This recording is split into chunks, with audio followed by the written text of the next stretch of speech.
तुम्हारी आवश्यकताएं ही तुम्हारी चिंताएं हैं। तुम्हारा असंतोष ही तुम्हारे मानसिक असंतुलन का मुख्य कारण है।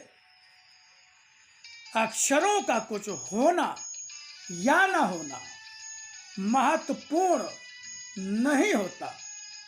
अक्षरों से जुड़ा शब्द और शब्दों से बंधा ज्ञान ही महत्वपूर्ण होता है। किंतु अक्षर का महत्व ओम शब्द से ही है और मैं गीता में तुम्हें पहले भी बता चुका हूँ कि शब्दों में मैं ओंकार हूँ। तुम्हारा अपना शरीर अपने आप में महत्वहीन होते हुए भी मेरे होने से ही महत्वपूर्ण है। जिस तरह अक्षर शब्द और वाक्य बनकर पूर्ण है, उसी तरह शरीर अपने आप में सब कुछ को मेरे अनुसार प्रयोग करते हुए ही महत्वपूर्ण है।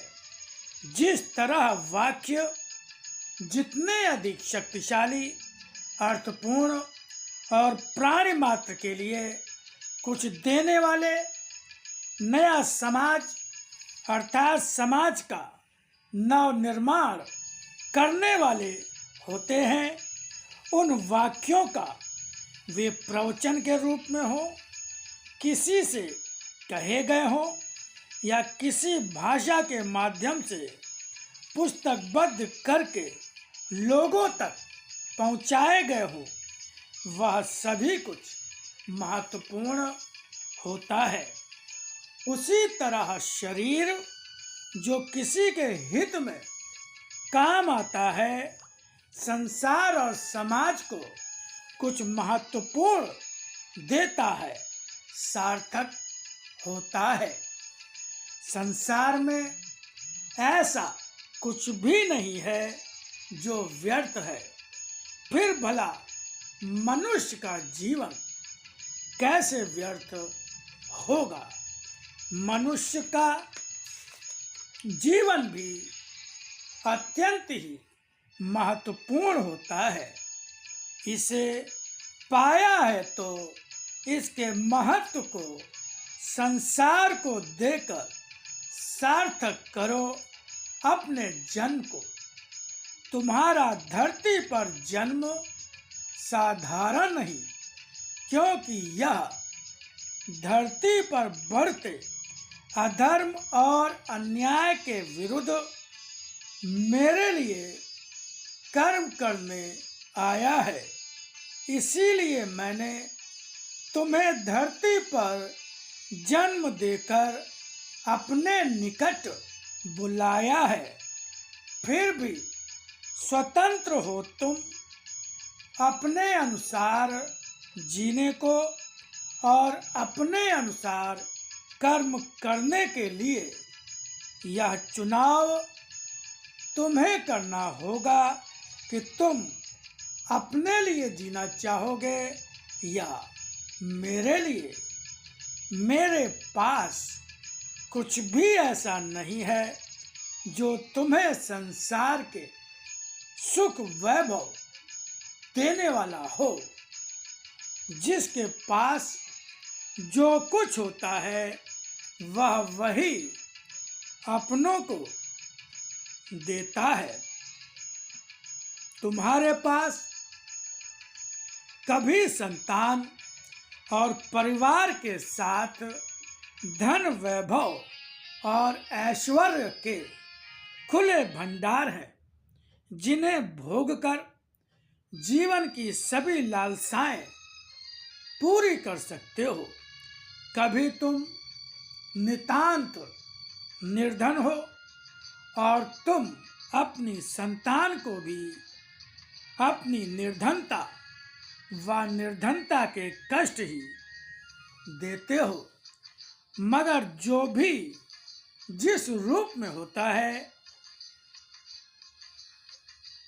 और संतान को जो भी देते हो, चाहते यही हो कि तुम्हारी संतान उसी को पाकर सुखी और संतुष्ट रहे। फिर भी क्या जो कुछ पाते हो उसे ही महत्वपूर्ण मानकर जीवन को आगे बढ़ाने का प्रयत्न कर पाते हो। हर माता पिता अपनी संतान को सब कुछ देकर उसका आगे बढ़ता हुआ जीवन ही देखना चाहता है। मैं भी तुम्हें अपना सब कुछ देकर तुम्हारे जीवन को आगे बढ़ाना भी चाहता हूँ।